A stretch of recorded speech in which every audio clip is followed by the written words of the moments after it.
Fala pessoal, vamos aí caminhando para a parte final do socialismo científico. Vamos dar uma olhada na definição de trabalho para Marx e Engels. Tá? Vamos levar em consideração aqui o Capital, uma obra-prima dentro do socialismo científico, tá? Na qual Marx ele vai nos deixar aqui definições muito importantes em relação às questões do trabalho. Tá? Bom, primeiro vamos ver uma definição básica do que é o trabalho. Quando a gente pensar em trabalho na visão marxista, na visão do socialismo científico, é a modificação da natureza e do próprio ser humano. Quer dizer que quando eu trabalho, eu modifico o meio. Eu modifico onde eu estou, eu modifico a terra, eu modifico as águas, eu modifico a natureza como um todo. Só que ao modificar o meio, eu também modifico a quem? Eu modifico a mim mesmo. Então, digamos que é uma via de mão dupla. É uma via que vai, mas é uma via que volta também para esse próprio trabalhador. Nessa análise, o Marx ele vai fazer uma diferenciação entre o trabalho antes da indústria e o trabalho com a indústria. Então, um trabalho antes da Revolução Industrial e um trabalho a partir da Revolução Industrial. Então, quando a gente está num momento antes da Revolução Industrial, poderia pensar ali no final da Idade Média, na existência das corporações de ofício e em coisas semelhantes. Então, imagina que aquele trabalhador ele possui as ferramentas. Quer dizer que todas as ferramentas para realizar a atividade estão nas mãos dele. Tá? E ele sabe todas as etapas de produção. Então, se a gente olhar, por exemplo, na realização de uma mesa, vamos dar um exemplo básico, ele sabe utilizar um serrote, ele sabe utilizar de um martelo, ele sabe utilizar de um machado, ele vai até uma árvore, corta essa árvore, divide em quantas partes forem necessárias, ele monta a base da cadeira, ele lixa a mesa ou a cadeira, e ele vai lá, pinta, e depois disso ele vai usar a criatividade para ele criar quantas mesas e quantas cadeiras ele quiser. Tá? Isso é um ponto fundamental. A questão é quando vem o trabalho industrial. E imagina que naquele momento de segunda metade do século XIX, principalmente caminhando para o final desse século, a gente vai ter a presença de um Fordismo, por exemplo. E o que vai acontecer? Esse trabalho industrial, passo a passo, do século XVIII até o final do século XIX, a gente vai ter, primeiro, o trabalhador perdendo as ferramentas. Então, ele não tem mais todas as ferramentas. Ele vai simplesmente se especializar em uma única função. Eu queria que vocês, se vocês estiverem aí, já que vocês estão com muito tempo, dá uma olhada no Tempos Modernos do Chaplin, que eu acho que a maioria já viu aquela cena do Chaplin apertando uma única porca, por exemplo, tentando colocar ali um único parafuso. É uma função repetitiva, ela não é nem um pouco criativa. No filme é muito engraçado porque o cara fica maluco, O Marx fala numa situação de embrutecimento, de violência, do cara ficar de fato louco, porque ele repete uma mesma atividade, tá? Ao longo de inúmeras horas. E é muito curioso porque ele vai regredindo a um estado animal. E o Marx vai falar de coisas interessantíssimas, que são o fetichismo da mercadoria, alienação e reificação. Eu vou deixar a alienação para falar no próximo tópico, tá?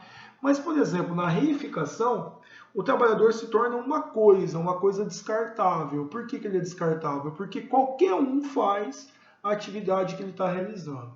Beleza? Ele é substituído por qualquer pessoa. Ele é dispensável dentro daquele processo. E aqui tem um ponto até muito interessante, porque o desemprego, na visão marxista, é uma necessidade do capitalismo. Por que ele é necessário? Porque se eu tenho um desemprego alto, naturalmente o valor do salário vai ser baixo. Porque, como Marx disse, vai ter um exército industrial de reserva, um monte de gente. Como hoje no Brasil, cerca de 12 milhões de pessoas prontas para ingressar no mercado de trabalho. Pessoas que precisam do trabalho, porque elas precisam de mercadorias, porque tudo é mercantilizável no capitalismo. Tá? Então essas pessoas vão precisar trabalhar. Se elas vão precisar trabalhar, o que vai acontecer? Elas vão vender a mão de obra por qualquer valor salarial. para conseguir simplesmente se manter, ter um mínimo de subsistência. Então ele é coisificado, ele é reificado. Tá? Reificação é coisificação. No fetichismo da mercadoria é um conceito muito bacana, porque é o feitiço da mercadoria. Quando a gente fala em feitiço da mercadoria, você tem que perceber, dentro do filme do Chaplin, insisto, e falo para você, assista, coloca lá Tempos Modernos Chaplin no YouTube que vai aparecer.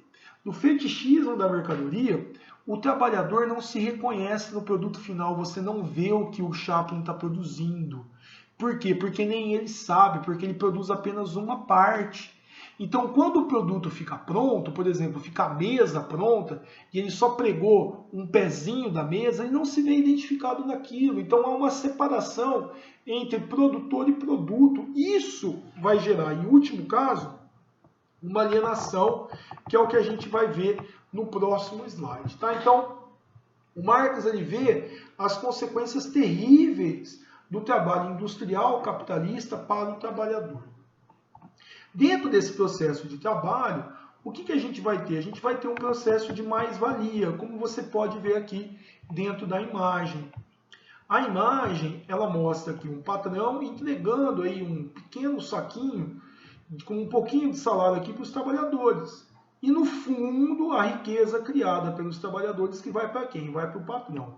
Então, a primeira coisa, quando a gente fala dentro da mais-valia, não vai existir capitalismo sem mais-valia. A mais-valia é o motor da exploração operária. Tá? A mais-valia, ela é a usurpação da riqueza produzida pelo operário por parte do patrão. Então o patrão vai lá, usurpa. O que significa isso? Ele toma aquilo que não é dele. Ele toma toda a riqueza produzida pelo trabalhador para ele. Que é aquela noção que a gente viu agora mesmo de uma relação conflituosa entre a força produtiva, que é o trabalhador, e a relação de produção, que é ele receber um pequeno salário perante o seu trabalho. Então, a mais-valia, a gente vai poder definir ela como valor a mais. A diferença entre aquilo que o operário produziu e o que ele de fato recebe. Tá? Então, ele produz, por exemplo, 10 mil de riqueza e ele fica com 1.000 da riqueza. Tá? Então, 9 mil é a mais-valia, que vai ficar com quem? Que vai ficar aqui com o patrão. Eu não posso jamais fazer um reducionismo de mais-valia enquanto lucro. Tá? Toma cuidado com isso. A mais-valia é a diferença, ela é a usurpação da riqueza criada por esse indivíduo aqui, pelo trabalhador. Então, o patrão, ele usurpa, ele toma a riqueza produzida por este cara aqui, tá, para ele.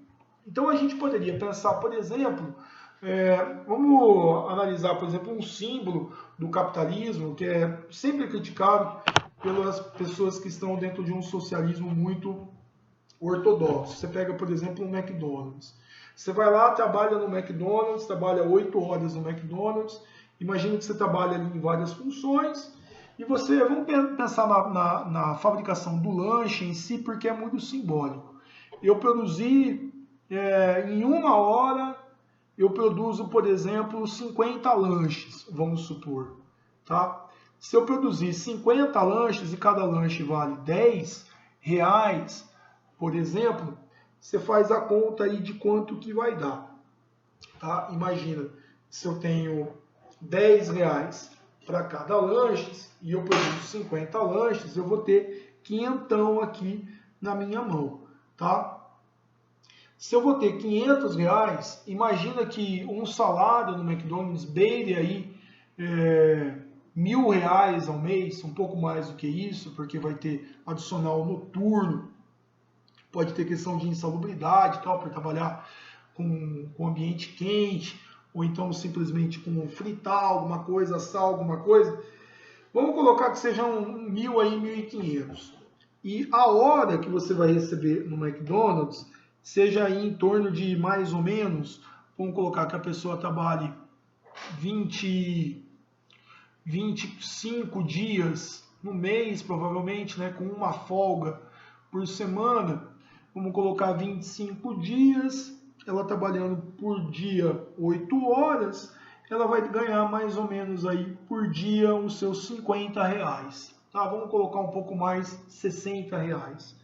Quer dizer que, nossa, meu Deus, né, R$ 60 por dia e ela produziu por hora R$ 500. Então vamos imaginar que a hora dessa pessoa ela vai estar aí mais ou menos em torno de R$ 7, R$ 8. Então, R$ 7, R$ 8 por hora, sendo que ela produziu por hora R$ 500. Então a mais-valia aí foi de praticamente R$ 490.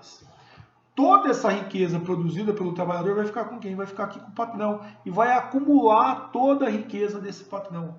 Esse é o motor do desenvolvimento capitalista na visão do Marx. Tá? E na visão do Marx, jamais esse cara aqui ó, ele vai conseguir acumular a ponto de se tornar um patrão.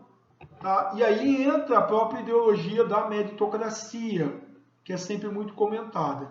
E, naturalmente, a meritocracia vai estar relacionada a uma ideia de alienação. Tá? O que vai significar essa questão da alienação? A alienação ela está presente dentro do trabalho. Beleza? Por que acontece a alienação? O indivíduo que é alienado é aquele que não possui o fruto do seu trabalho. A alienação ela está presente quando há uma separação entre o produto do seu produtor. Então, como eu tenho um sistema de propriedade privada e de grandes desigualdades, imagina que o trabalhador ele não vai ter condição de ter o produto realizado pelo seu trabalho. Então há uma separação, como a gente viu aí dentro da mais-valia, como a gente viu aí dentro do sistema capitalista como um todo. Então o que acontece? O indivíduo alienado ele não vai se reconhecer dentro da produção dessa riqueza. Então o trabalhador de uma fábrica ou então de qualquer outro ambiente, um camponês, ele não vai se ver identificado na riqueza produzida. Por quê? Porque ela é separada dele. Esse é um ponto muito importante. Tá? Ele é coisificado. Por que ele é coisificado? Porque ele vai receber um pequeno salário.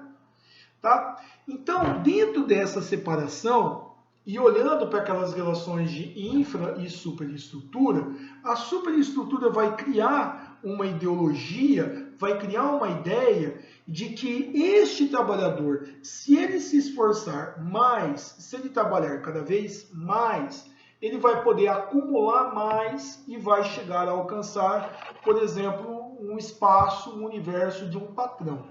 Só que é óbvio que ele não consegue, porque ele vive dentro de uma alienação e não vai se reconhecer jamais que ele vive dentro de uma pobreza porque ele é explorado. Ele naturaliza essa exploração, ele perde a noção do tempo histórico e cultural que ele está vivendo. Isso é um ponto muito importante. É por isso que a superestrutura, enquanto uma ideologia, ela serve como justificativa para as relações econômicas desiguais. Então, o trabalhador ele não vai conseguir entender que o problema da miséria que ele sofre está relacionado a um sistema de produção desigual. Ele vai interiorizar essa justificativa. Ele vai colocar a justificativa em quem? Nele mesmo. Por isso que a alienação ela vai gerar uma visão invertida da realidade. Então, por que ela é invertida? Porque o problema é comigo e não com o sistema. E isso se relaciona com um conjunto de dominações, que não é só no aspecto econômico, mas ele também vai para o aspecto religioso.